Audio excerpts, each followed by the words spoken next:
तुम्ही या येत्या 5 वर्षामध्ये 6 वर्षामध्ये जर या आजारावर जर प्रतिबंधात्मक उपाय नाही केले, याची काळजी जर घेतली नाही, तर येणाऱ्या 5 ते 6 वर्षामध्ये हा आजार भयानक वाढणार आहे।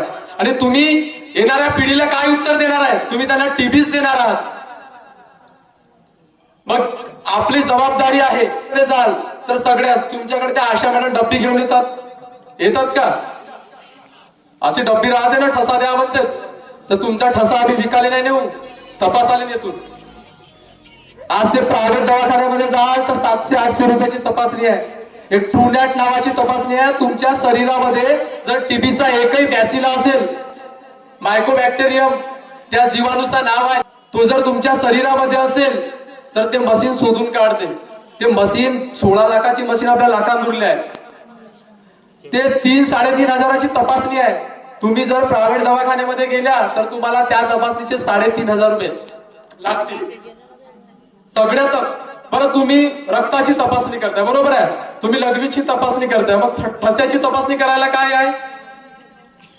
म्हणजे तपासणी करणे म्हणजे का तुम्हाला टीबी होणे असं आहे का? पण विचार करा मित्रांनो, जर तुम्ही तपासणी जर योग्य वेळी नाही केली तर तो टीबीचा जो बॅसिला आहे तो एवढा घातक आहे, तुमचं शरीर पूर्ण कोडपून काढेल। तुमचे लंग्स, काय पेशंटचे आमच्याकडे एक्सरे येतात।